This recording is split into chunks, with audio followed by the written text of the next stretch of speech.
Ce message vous est présenté par l'Assemblée chrétienne Le Tabernacle. www.letabernacle.net. Ce matin, j'ai un message de la part du Seigneur, vous allez voir.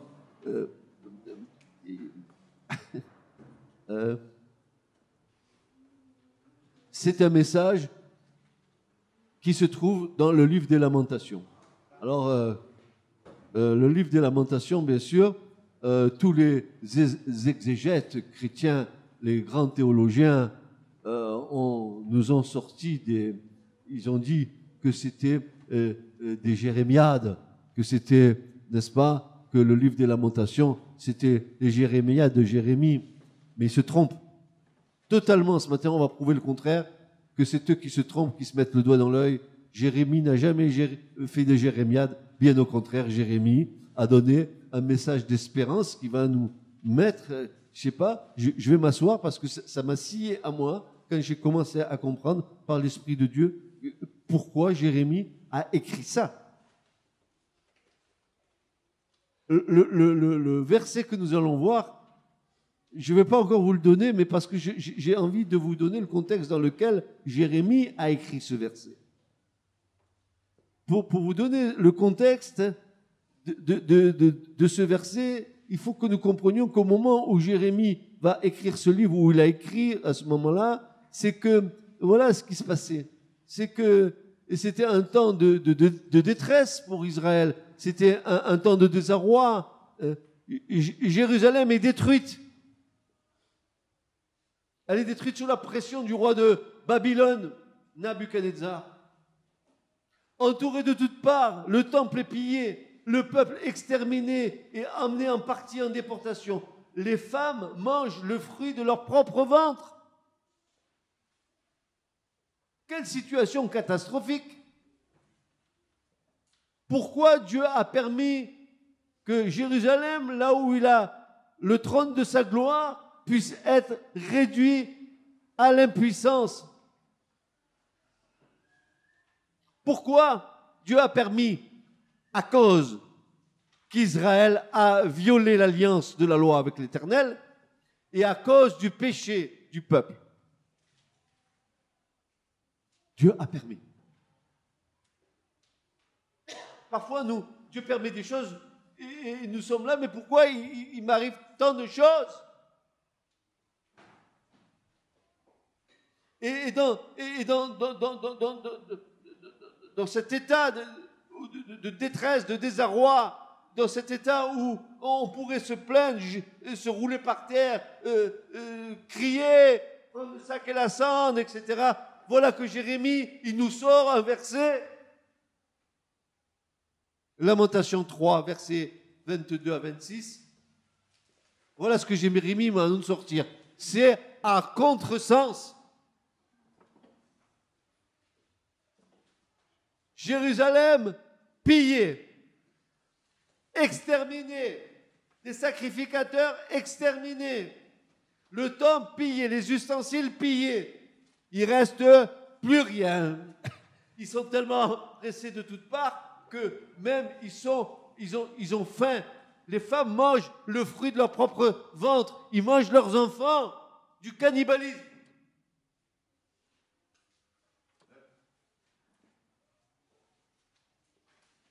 Et voilà que Jérémie, il nous sort ça. Mais pourquoi il nous sort ça? Mais d'où il nous sort ça? Mais il est insensé. Pourquoi il nous dit ça? Tout est contraire. Tout ce qu'il voit, tout ce qu'il entend, tout est contraire à la logique de ce verset. Tout. Il aurait dû nous faire un verset où il aurait sorti les Kleenex, il se serait humilié. Voilà ce qui nous sort. La bonté du Seigneur n'est pas épuisée.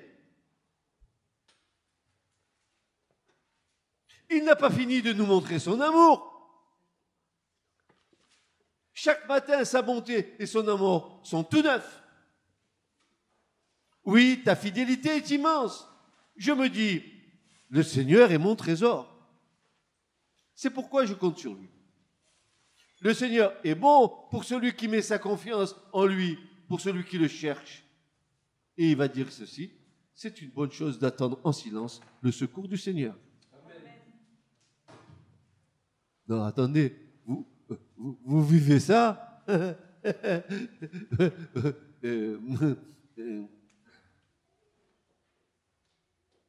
Quelle était la vision de Jérémie à ce moment-là? Aurait-il fait comme tout le peuple qui était dans Jérusalem à se lamenter, à dire ça y est, nous sommes détruits, c'est terminé pour nous, c'est fini, l'histoire allait râper. Lui, il dit, il est bon, il est une bonne chose d'attendre en silence le secours du Seigneur. Ah là encore, à nouveau, taisez-vous. Ne parlez pas. Oh Seigneur, on est pressé, il n'y a plus rien. Ils m'ont tout pris. Ils m'ont violé ma femme, ils m'ont tout. Ah oui, c'est pas bon tout ça. Qu'est-ce qu'il fait si Dieu existait, n'est-ce pas? Pourquoi il fait ça? Il pourrait bien nous bénir, non?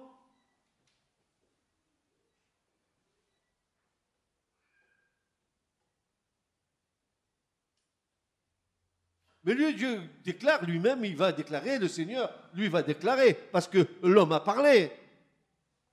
Jérémie a parlé, mais le Seigneur va dire dans Ésaïe 54 et verset 10, car les montagnes se retireraient et les collines seraient ébranlées, que ma bonté ne se retirerait pas d'avec toi, et que mon alliance de paix ne sera pas ébranlée, dit l'Éternel qui a compassion de toi. L'épreuve de Dieu, le jugement de Dieu tombe, mais l'amour et la fidélité de Dieu ne changent pas. Tu écoutes, Église? Et ceux qui écoutent le message sur Internet ils doivent savoir que quelque épreuve que tu passes, l'amour de Dieu ne change pas.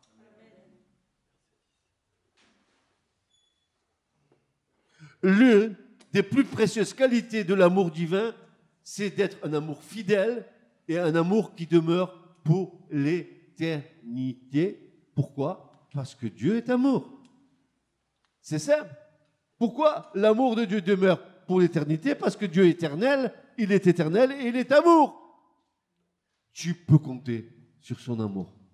Même si les circonstances de ta vie te paraissent défavorables, même si ce que tu es en train de passer te montre que tu as perdu un peu le nord, compte sur la fidélité de l'amour de Dieu pour toi. Les piliers de la terre peuvent être déplacés. Le peuple vacillait, mais l'alliance de grâce du Dieu miséricordieux ne se retirera jamais de son peuple. Jamais. Dieu est fidèle à ses alliances. Et si le peuple de Dieu a reçu discipline, parce qu'il a violé les alliances de l'Éternel.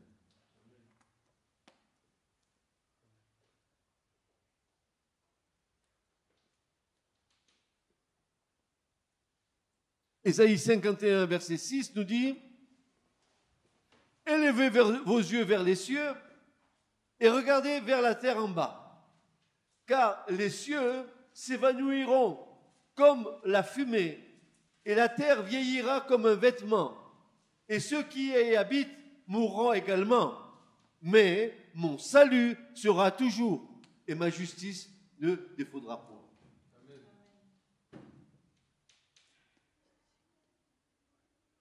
Ça peut remballer de tous les côtés, ça peut vaciller de tous les côtés, tu peux tomber, Dieu ne change pas, il t'aime jusqu'au bout, il te le montrera.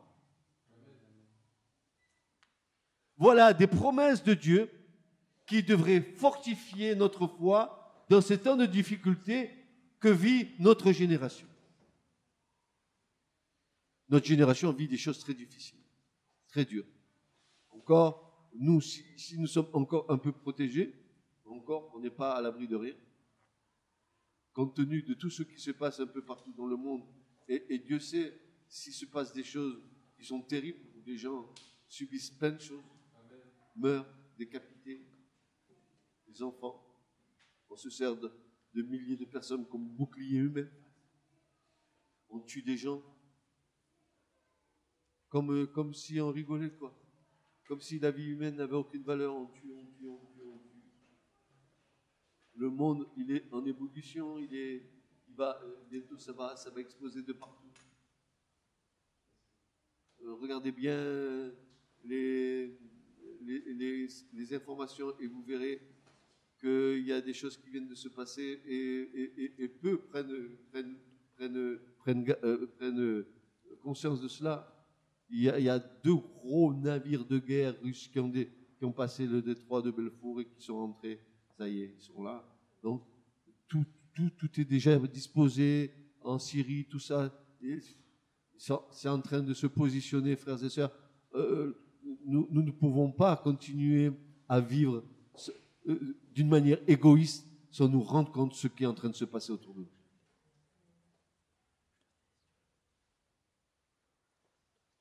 Voilà des promesses de Dieu qui devraient fortifier notre foi dans ces temps de difficulté que vit notre génération. Oui, ceux et celles qui sont précieux comme la prunelle de ses yeux n'ont rien à craindre.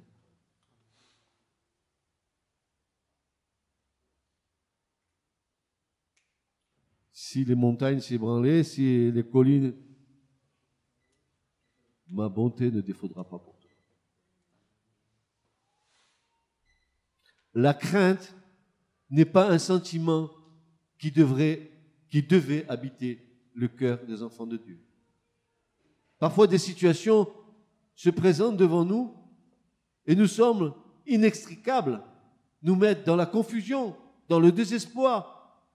Pourtant, l'Écriture nous invite à garder une foi vivace et confiante au-delà de toute désespérance. S'armer de patience dans l'épreuve par l'Esprit Saint est la seule solution raisonnable et surtout spirituelle qui nous est accordée. La seule. La seule.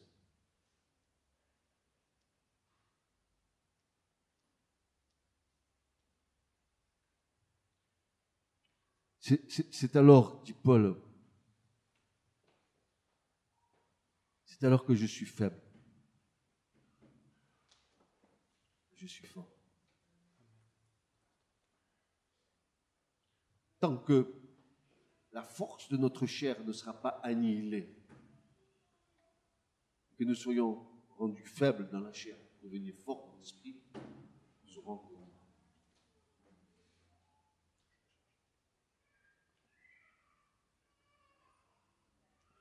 effectivement, même si les jours à venir semblent mauvais et sombres, voire sans espoir pour nous, si notre monde semble s'écrouler, souvenons-nous que les bontés de notre Dieu ne sont pas épuisées, qu'elles se renouvellent chaque matin pour chacun de nous. Ces compassions ne sont pas à leur terme et elles ne seront jamais, car elles sont inépuisables. Ces compassions sont inépuisables. Si tout semble contraire, si tout semble contre nous, si nous disons « mais pourquoi? Qu'est-ce qui m'arrive? Qu'est-ce que c'est que cette histoire? Moi, je suis avec Dieu, je ne devrais pas avoir autant de trucs. » Écoute bien, ces compassions ne sont pas à leur terme et elles ne le seront jamais, car ces compassions, elles sont inépuisables. Amen. Dieu t'aime. Il t'aime en Christ, son Fils. Tu es plus précieux que la prunelle de ses yeux. Amen. Tu es sur le cœur même de Dieu. Amen. De qui aurais-tu peur? Alors je commence à comprendre Jérémie, qui nous sort ce verset-là. C'est le massacre autour de lui. Et il dit, non, il est bon de garder le silence en attendant le secours du Seigneur. Ça veut dire arrêter de ce qui nous arrive, au lieu de dire ce qui nous arrive, c'est de notre faute. C'est pas la faute de Dieu. Chaque fois que nous subissons une épreuve, c'est pas la faute de Dieu. C'est parce que quelque part,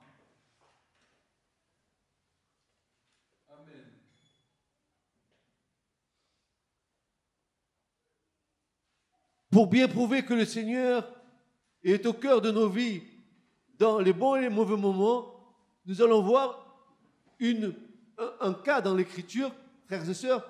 Ce que je vais vous dire là, je l'ai reçu j'avais 45 ans, mais je l'ai reçu quand je faisais mes UV d'hébreu, bien longtemps. Et ça m'avait interpellé. On avait fait une exégèse de ce passage en hébreu avec M. Bourguet, qui était le vice-président de la faculté de théologie de Montpellier, historien. C'était lui notre professeur d'hébreu. Et on avait pris comme texte Genèse 22, et verset 1, où il est dit « Et après ces choses, Dieu éprouva Abraham. » Et de l'épreuve d'Abraham, vous savez bien quelle est cette épreuve, hein? Dieu lui demande de lui offrir son fils en sacrifice vivant, Isaac. Pour ceux qui connaissent ce passage, c'est une vraie merveille, une vraie merveille. Au-delà de ce que vous lisez, ce qu'il y a derrière, c'est voilà. Mais je vais m'arrêter sur le premier verset. Simplement ça. Il est dit, il arriva, après ces choses que Dieu éprouva Abraham. Et dans le texte hébreu, c'est là où je veux en venir, le verbe qui est employé là, c'est le verbe nassa en hébreu. Et dans le texte là, il est conjugué dans une forme verbale qu'on appelle le kal en hébreu, qui nous permet de dire, après ces choses, Dieu éprouva Abraham. Mais seulement, voilà, il y a un vrai problème en hébreu. C'est que ce même verbe, nassa, qui se conjugue dans une forme vocale, il a la même forme, et on ne peut pas le distinguer d'une forme passive, qui est le nifal, en hébreu. Et alors, quelle traduction choisir? Et après ces choses, Dieu éprouva Abraham, ou après ces choses, Dieu a été éprouvé avec Abraham dans l'épreuve qu'Abraham a passée pour offrir son fils. Ce qui nous fait dire que Dieu a été éprouvé avec Abraham dans l'épreuve qu'Abraham a passée. Et chaque fois que tu passes une épreuve, Dieu est avec toi dans l'épreuve. Amen.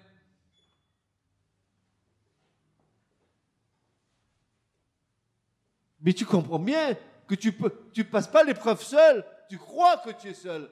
Ta chair attendez, on va parler un peu de la chair après. Ta chair, elle te dit, oh là là, passe-moi le Kleenex, je pleure, je suis seul, passe mon épreuve. C'est faux. Dieu est avec toi. Ça change la donne. Oui. Il arriva après ces choses que Dieu éprouva Abraham. C'est ce que nous dit le texte dans sa traduction ici. Mais on peut aussi le traduire. Il arrivera après ces choses que Dieu a été éprouvé avec Abraham. Et ce qui nous fait dire que dans l'épreuve que Dieu a mis Abraham devant, il l'a accompagné dans l'épreuve. Comme si Dieu t'éprouve, il t'accompagnera dans l'épreuve qu'il te met devant toi. Tu comprends bien que sinon, ça ne serait pas un Dieu de compassion et de miséricorde, un Dieu fidèle à son alliance. Il est avec nous dans les bons et dans les mauvais moments. Et là, la lumière bienveillante d'en haut vient nous éclairer, qui nous permet de comprendre que Dieu nous accompagne dans nos épreuves, car nous pouvons compter sur sa fidélité. Abraham, Hineni. Qu'est-ce que ça veut dire Hineni? Me voici. Shaoul, qui es-tu, Seigneur? Samuel. Me voici, Seigneur.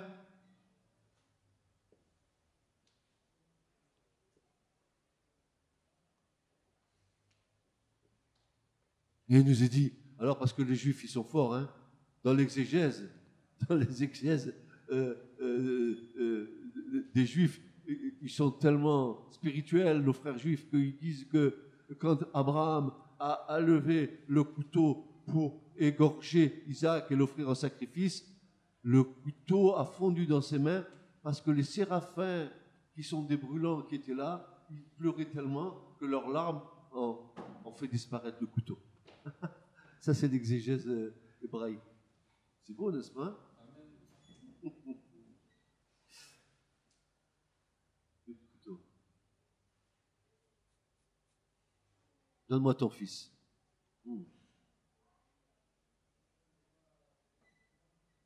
Donne unique celui que tu aimes, donne-le-moi. Et ils disent au serviteur qui attend en bas, Abraham il va dire, nous montons en haut, nous allons adorer et nous reviendrons, alors qu'il savait qu'il allait égorger son fils en haut. Quelle foi il avait. Il savait que même si on offrait son fils en sacrifice vivant, il y aurait une meilleure résurrection. Il le savait. Est-ce que Dieu t'a demandé de donner ton enfant?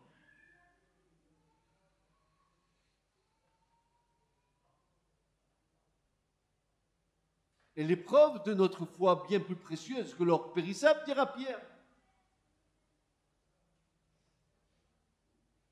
Mon fils, ma fille, mon âme, confie-toi en lui. Il ne t'abandonnera pas, il ne te laissera pas. Quoi que tu passes. Alors le psalmiste, bien sûr, lui, il ne va pas s'en priver. Dans le psaume 84, verset 6, il va dire « Heureux ceux qui placent en toi leur appui. Ils trouveront dans leur cœur des chemins tout tracés. Lorsqu'ils traversent la vallée de Baca. » Est-ce que vous vous êtes demandé ce que c'était que la vallée de Baca? C'est la vallée des pleurs. Beraka, c'est la vallée des bénédictions. Mais la vallée de Baca, c'est la vallée des pleurs. Et regardez ce que dit le psalmiste. Lorsqu'ils traverseront la vallée de Baca, ils les transforment en un lieu plein de sources. Et la pluie la couvre aussi de bénédictions. Leur force augmente pendant leur marche. Ils se présentent devant Dieu à Sion. Mon frère, ma soeur, dans l'épreuve, Dieu va te fortifier. Tu pleures, il y a un temps pour pleurer et un temps pour se réjouir. Amen. Il y a un temps pour chaque chose. Et ne t'inquiète pas. Ne t'inquiète pas des choses qui peuvent t'arriver. Quand l'épreuve se prolonge, quand nous souffrons de l'ingratitude ou de l'hypocrisie ambiante, quand un drame se produit et nous pèse au point de sembler insupportable, le moment est alors plus que jamais venu de nous souvenir de l'essentiel, c'est-à-dire la bonté de Dieu qui prépare une solution et qui fait concourir toute chose pour le bien de ceux qu'il aime. Amen. Cette bonté-là n'est jamais épuisée de la part de notre Dieu. On peut se lamenter de beaucoup de choses de nos vies. Écoutez bien. On peut se lamenter de beaucoup de choses de nos vies selon notre humeur. Tout ce qui nous entoure pourra trouver objet à lamentation. Par exemple, je n'ai pas assez d'argent. Mon travail est dur. L'église où je vais n'est pas accueillante. Ma maison est trop petite. Mon frigo, il n'est pas assez plein. Ma voiture, elle consomme trop. Mon mari, il m'énerve de plus en plus. Ma femme, elle est trop exigeante. Je suis trop petit. Personne ne m'écoute, etc., etc., etc. Et vous connaissez les litanies de la chair prompte à s'apitoyer. Ces fameux, écoutez bien, ces fameux pleurnicheurs sur eux-mêmes que nous sommes.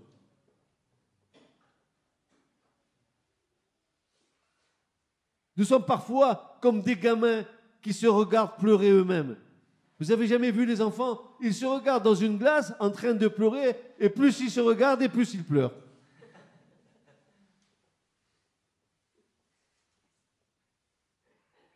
Nous devenons nous-mêmes un mur de lamentation.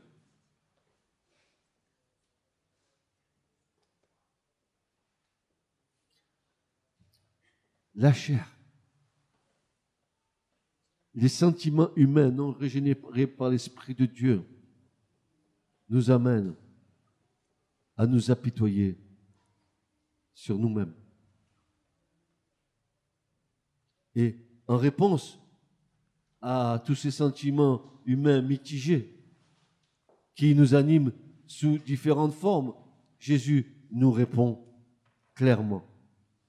N'ayez donc aucune crainte, car vous avez plus de valeur que toute une volée de moineaux. Et si Dieu nourrit les oiseaux des cieux qui ne sèment ni ne récoltent, ce matin avec mon épouse, on était extasiés de voir le matin de bonne heure, dans notre petit coin de jardin juste devant, des petits moineaux qui venaient piquer les olives qui tombaient de notre olivier. Et je disais à ma femme, regarde, tu vois, Dieu les nourrit. Ils n'ont pas besoin d'aller à Carrefour. Regarde. Ils ont des olives fraîches par terre. Dieu les nourrit. Il a plu, il y a une petite flaque d'eau, ils vont boire. Moi, je les vois faire. Mais nous, il passe d'argent. Ah, mon travail, qu'est-ce qu'il est dur. Puis l'église où je vais, elle n'est pas très accueillante. Ma maison, elle est trop petite. Mon frigo n'est pas assez plein. Ma voiture consomme trop. Mon mari m'énerve de plus en plus. Ma femme est trop exigeante.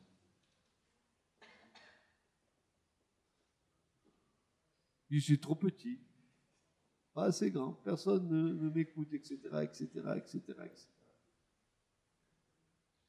Et Jésus répond à ça, n'ayez donc aucune crainte, car vous valez bien plus que toute une volée de moineaux. Puis, Isaïe dira dans Isaïe 41, verset 17, les affligés et les nécessiteux chercheront de l'eau, il n'y en a pas. Leur langue est desséchée par la soif. Moi, l'Éternel, je leur répondrai. Moi, le Dieu d'Israël, je ne les abandonnerai pas. Pourquoi? Mais où est notre foi, frères et sœurs? Nous disons, quand tout va bien, la foi, elle est facile. Fastoche, je suis béni par Dieu, alléluia, et tout ça. Mais dès qu'arrive une petite épreuve, vous avez vu la foi, on dirait un flanc, comme ça. Tant que c'est bien, tant que je suis béni, oh là là, béni, oui, oui, d'accord, merci Seigneur. Mais dès que l'épreuve arrive,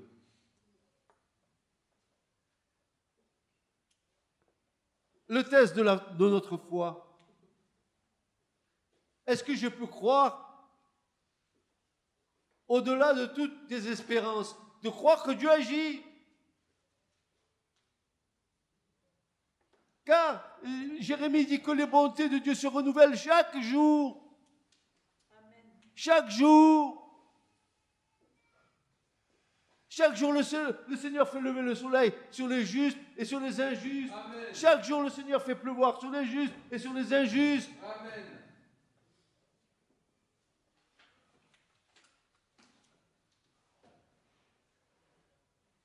Nous qui disons être remplis du Saint-Esprit, la crainte n'est pas un sentiment qui doit nous animer.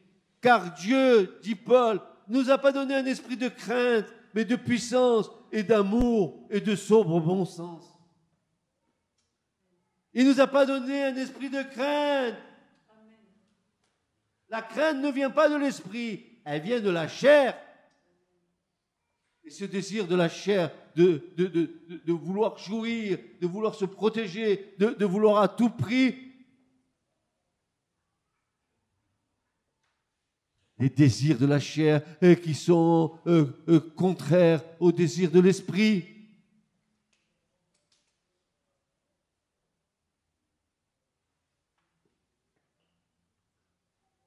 En effet, nous n'avons pas reçu un esprit qui fait de nous des esclaves et nous ramène à la crainte. Non, nous avons reçu l'esprit qui fait de nous des fils adoptifs de Dieu, car c'est par cet esprit que nous crions « Abba, mon Père ».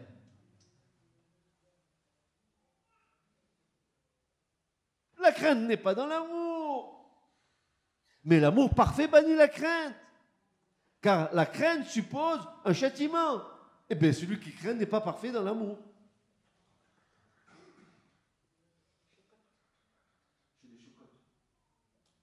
J'appartiens à qui? J'appartiens à ma chair ou j'appartiens à Dieu? J'appartiens à Christ ou pas?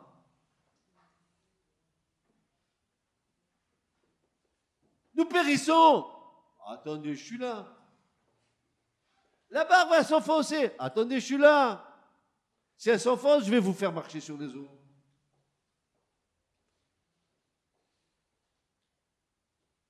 Jean, de peu de...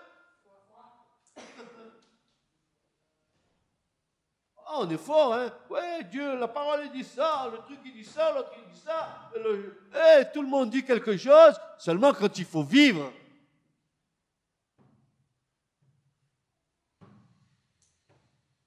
La justice de Christ me recouvre.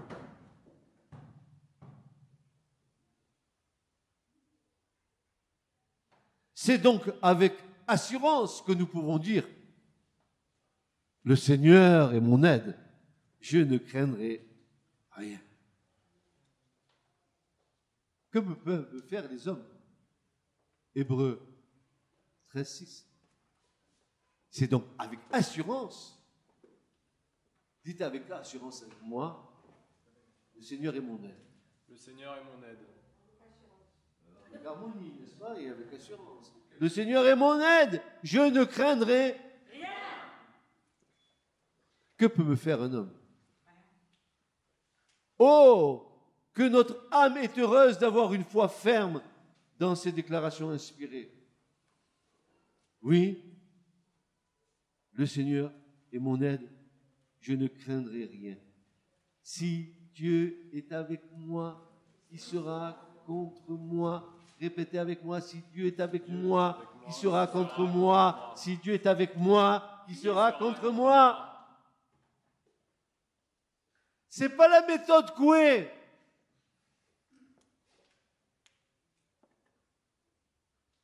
C'est les conseils du royaume.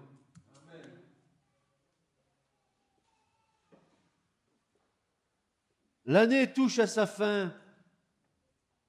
Et les années de ma vie sont peu nombreuses.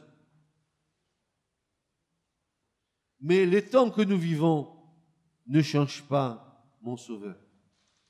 Il demeure le même. Nous devons lever les yeux vers le ciel pour nous rendre compte de la fidélité de Dieu en ce qu'il ne fait exception de personne. Sa justice est parfaite et tous bénéficient de sa bonté. La pluie et le soleil sur les justes et sur les injustes, son salut pour tous les hommes, il règne de manière parfaite.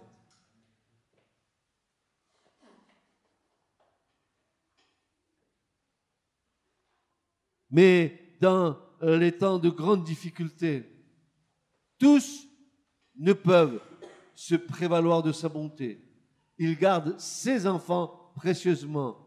Il déploie les effets de sa grâce sur nous et nous protège des pires calamités. Écoute, Église. Celui qui habite dans la demeure secrète du Très-Haut logera à l'ombre du Tout-Puissant. J'ai dit de l'Éternel, il est ma confiance et mon lieu fort, il est mon Dieu, je me confierai en lui. Car il te délivrera du piège de l'oiseleur, de la peste calamiteuse. Il te couvrira de ses plumes et sous ses ailes, tu auras un refuge. Sa vérité sera ton bouclier et ta rondage. Tu n'auras pas peur des frayeurs de la nuit, ni de la flèche qui vole de jour, de la peste qui marche dans les ténèbres, ni de la destruction qui dévaste en plein midi. Il en tombera 1000 à ta droite, que tu ne seras pas atteint. Seulement, tu contempleras de tes yeux et tu verras la récompense des méchants. Parce que toi, tu as mis l'Éternel, mon refuge, le Très-Haut pour ta demeure, aucun mal ne t'arrivera et aucune plaie n'approchera de ta tente, de ta maison, car il commandera à ses anges à ton sujet de te garder dans toutes tes voies. Ils te porteront sur leurs mains de peur que tu ne heurtes ton pied contre une pierre. Tu marcheras sur le lion et sur l'aspic. Tu fouleras le lionceau et le dragon. Parce qu'il a mis son affection sur moi, je le délivrerai. Je le mettrai en une haute retraite parce qu'il a connu mon nom. Il m'invoquera et je lui répondrai dans la détresse. Je serai avec lui. Je le délivrerai et je le glorifierai. Je le rassisierai de longs jours et je lui ferai voir mon salut.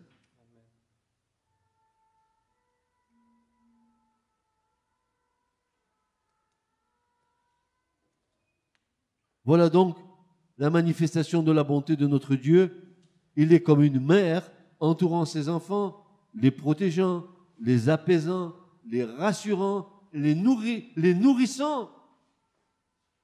Parce que l'étymologie du mot El Shaddai, qu'on traduit par le Tout-Puissant, et c'est vrai, peut être aussi traduit par El Shad, celui qui a une matrice et qui nourrit. Non seulement il te garde, mais en plus il te nourrit. Il te nourrit. Alléluia. Ainsi est le Saint-Esprit qui volette au-dessus d'un nid comme un aigle, au-dessus de ses oisillons, pour les garder et les protéger. Ainsi est gardé le peuple de Dieu. Et telle est la scène de la création.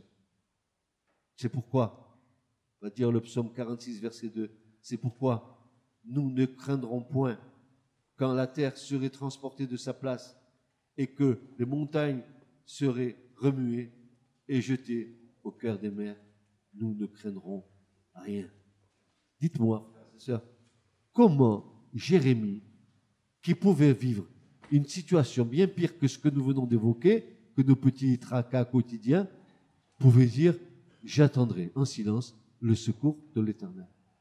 Ça veut dire « Je ne regèmerai pas, je ne vais pas roumaguer, comme on dit ici dans le Midi, je roumègue, je me tairai. J'attendrai en silence la délivrance de mon Dieu. »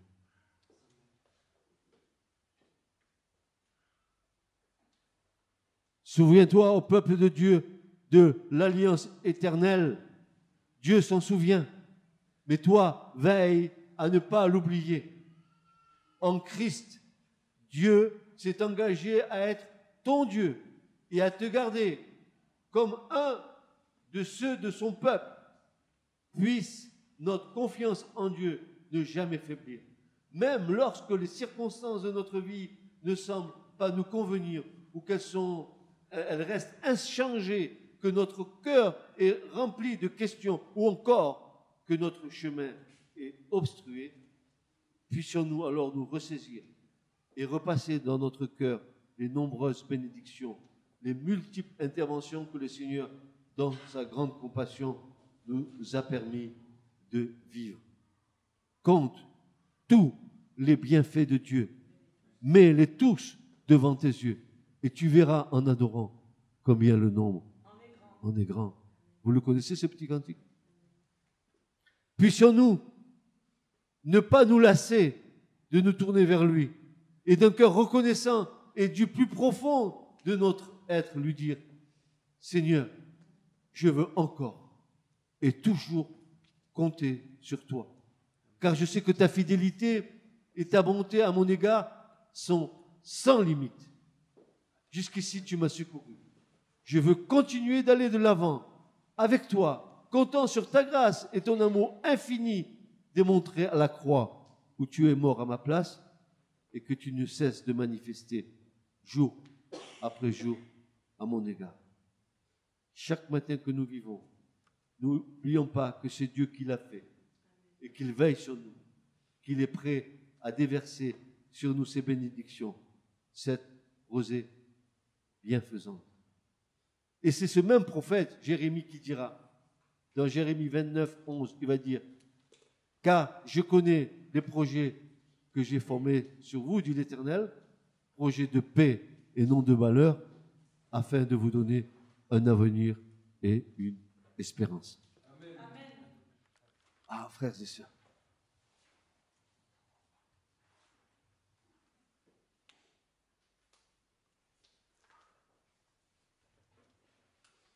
Au lieu d'entendre,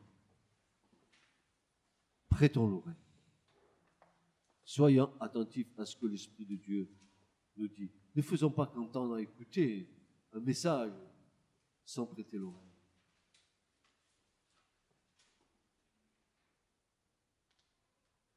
Est-ce que l'Esprit de Dieu nous parle ce matin pour nous dire et nous avertir que même si les temps seront peut-être difficiles pour nous, que les bontés de l'Éternel se renouvellent chaque jour. Ne vous plaignez pas. Ne vous plaignez pas de votre sort, parce que ce que vous êtes, c'est Dieu qui veut que vous soyez comme ça. N'ayez pas des hautes pensées de ce que vous pourriez être ou faire. Parce que celui qui a une haute pensée de lui-même, il se séduit lui-même. C'est ce que l'Écriture nous dit.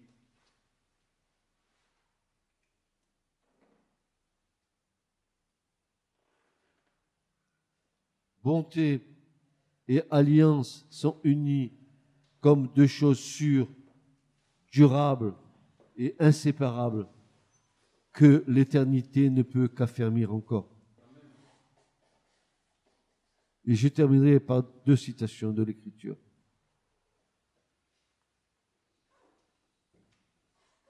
Vous savez, on a rigolé, et bien souvent les évangéliques ont rigolé des catholiques.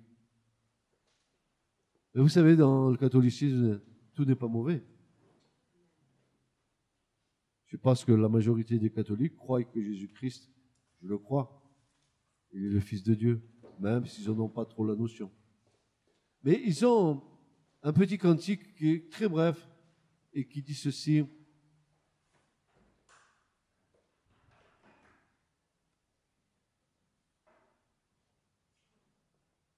Je mets ma confiance dans le Seigneur et je suis sûr de sa parole. C'est « Je mets ma confiance dans le Seigneur, je suis sûr de sa parole. » Alors ça, on peut rigoler parce qu'ils le chantent comme ça. Mais c'est une réalité. Hein? Si tu es sûr et si tu as mis ta confiance dans le Seigneur, alors la parole que tu viens d'entendre, je suis sûr de sa parole. Et quand les choses qui vont venir ou que nous vivons nous paraissent contraires à notre logique humaine, laissons tomber notre logique humaine, rentrons dans la logique du Seigneur. Attendons que le Seigneur agisse. Qu'est-ce que tu veux me montrer? Est-ce que je vais me plaindre? La parole de Dieu me dit, tiens-toi en silence, ne parle pas. Mes frères, mes sœurs, mes bien-aimés, quand vous passez par toutes sortes d'épreuves, encore, voyez-vous, il est un peu comme Jérémie, ce jeune. Je sais pas, il y en a ceux qui n'ont pas l'Esprit de Dieu qui ne vont pas comprendre. Alors je reprends le verset. Mes frères, mes sœurs, quand vous passez par toutes sortes d'épreuves, considérez-vous comme heureux. La chair, elle dit, oh, je suis malheureux. Je vais bien. Car, vous le savez, la mise à l'épreuve de votre foi produit l'endurance. Mais il faut que votre endurance aille jusqu'au bout de ce qu'elle peut faire pour que vous parveniez à l'état d'adulte. Et soyez plein de force. Des hommes auxquels il ne manque rien. Si l'un de vous manque de sagesse, qu'il la demande à Dieu, qu'il la lui donnera. Car il donne à tous généreusement et sans faire de reproches. Et je terminerai par là. Mon âme bénit l'Éternel et n'oublie aucun de ses bienfaits. Ou encore, que rendrai-je à l'Éternel pour tous les biens qu'il m'a fait? Et encore, Éternel, fait du bien aux gens de bien, à ceux qui sont droits dans leur cœur. Amen. Ce message vous a été présenté par l'Assemblée chrétienne Le Tabernacle. www.letabernacle.net